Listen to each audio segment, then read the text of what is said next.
Abemi bangaphandle kwemidayeli abangabanini bezipaza basaqhubeka nokungena kwii-ofisi zeenkonzo zempilo zaseBuffalo City besenza izicelo zeempepha zokulungela kwabo kwenza ushishino belandela umyalelo kaMongameli uCyril Ramaphosa.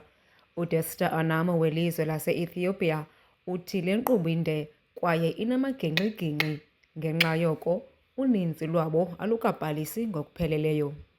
To register this business, 21 days is not enough. Even in a normal process, it can take you up to 4 to 5 months. So in 21 days, to finish all these departments, to submit and get the feedback from every department is not easy. For example, you can go to fire department, you can city planning, solid waste management, health office. All of them, they need their own time. Othethela umasipala uMbaxa eBuffalo City uSamkelo Ngwenya uthi iimpepha ezingaphelelanga zabanini beevenkile ngunobangela wokucotha kwenkqubo yokubhalisa.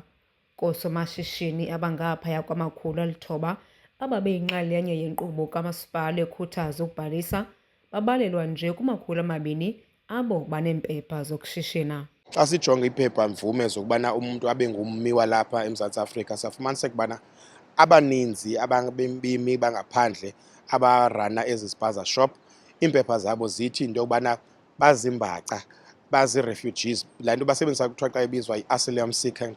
Ukuze ke urane ushishino eSouth Africa funeka ube kanti unevisa ekuvumelayo into yokubana ube kanti uyashishina. So xa sijonge laa phepha sijonge nento yobana zithini izinto ezifunekayo, siyafumanisa uba ziyakhabakhabana. Imile ke apho kwelethu icala sisafuna ke indlela yokubana urhulumente ophezulu asinike into yokubana kuza kwenziwa njani nangaloo nto leyo.